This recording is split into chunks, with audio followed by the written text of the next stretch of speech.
Let's go. Step in the ring with me.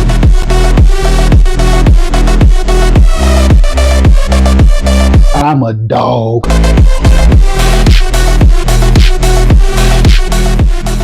Let's get into this offensive staff that Dave Canales assembled.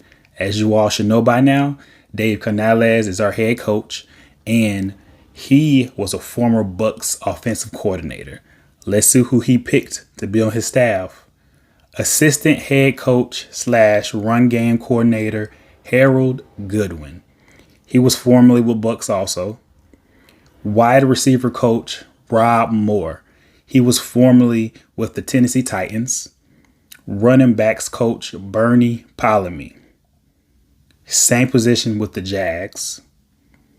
Offensive line coach, Joe Gilbert. He was also formerly with the Buccaneers. Quarterbacks coach, Will Harriger. He was formerly with the Cowboys. He was the, quality control and offensive assistant. So he has history with Bryce Young. I think it was a quarterback collective program in high school, and he worked with Bryce Young. So hopefully that's familiar to him. Hopefully that helps him out. We will have to see about that. And a special teams coach, Tracy Smith. He was formerly with the Seattle Seahawks as assistant special teams coach. Now let's break down the production of the offense under Dave Canales when he was OC. All right. Points per game, 20.5. That's 20th in the league. Yards per game, 313. That was 23rd in the league. Pass yards per game, 224.2, 17th in the league. Rush yards per game, 88.8. That was 32nd in the league. Third down percentage, 41.5. That was 10th in the league. Interceptions, they threw 13. That's 17th in the league. Rush yards per attempt, 3.4. Rushing TDs is 8. And also, the offensive line allowed 40 sacks on Baker Mayfield. And I'm pretty sure those sacks, Baker Mayfield probably, it was his fault that he had them, some of them. You can't always blame it on the offensive line. But overall, he got sacked 40 times. That's not bad. Lamar Jackson, I think, got sacked 37 times.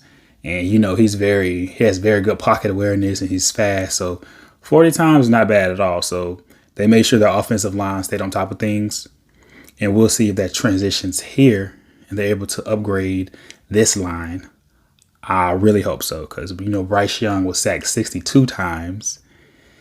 And that's crazy. So also some additional staff updates I forgot to include is the pass game coordinator, Nathan Carroll. If you don't know, you're about to know now. So that is Pete Carroll's son. So I feel like if he is half the coach that his dad is, we are in good hands. All right. So Nathan Carroll worked with Canales as a assistant wide receiver coach when he was up in Seattle. Also, tight ends coach, Pat McPherson. He was formerly a tight ends coach with the Seattle Seahawks. And I'm sorry, I'm going to butcher this name. Keely Kakua. He is the assistant offensive line coach. He was a former assistant offensive line coach at Seahawks in 2021. And also special teams assistant Darren Bates. All right. So that's all the additions. The offensive staff is complete now. And I want to say this is my honest opinion. So this offensive staff, I feel like is a little bit of an upgrade compared to last year's. But I can't really, until I see the production on the field, all I can go off of is what they did and how they produced their offense, last season. That's all I can really go off of. I'm still going to be optimistic. I'm a Panthers fan, but also I'm going to be cautious because the last, 5+ years has been pretty, dreadful for the Carolina Panthers.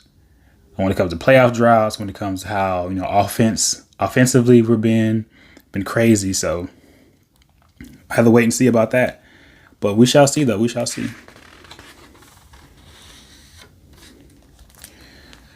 Some good news. Some great news. I'm not going to get too much into the defensive end on things. I just want to focus on the offensive staff that Dave Canales, he assembled.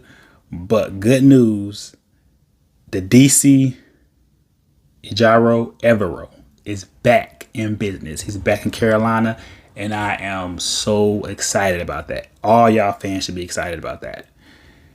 I have pros and cons, okay? All right, so I know our defense was like, top 5? I think they were 4th when it was said and done in the league overall.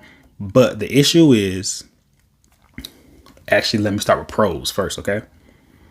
The pros was our defense was top 4 total defense. Played well enough, even with tons of injuries. Ranked 3rd in passing yards allowed, and should be better when the unit is healthy. That's the pros. Because I know everyone worked his magic on that defense. The cons, I will say, bottom 10 in rush yards allowed. And bottom 5 in points allowed. So as good as that defense was, those categories right there, that's not a winning formula. It's not. So we got to work on that. And I know everyone likes to say, oh, we had a top 5 defense. That's true. But top 5 is all good and great. But when it comes to those categories of points allowed and the rushing yards, we just got killed with that. And I don't know the number yet, but I'm pretty sure we had probably bottom 10, or maybe even bottom 5 when it comes to sacks. We did not get that many sacks as a team. So that's something else we got to work at. All right. But that's all I got for y'all. I really appreciate y'all tuning in. Next time I'll do a video about the defense, who we retained and all that stuff. But hey, until next time, y'all, take it easy. Take care.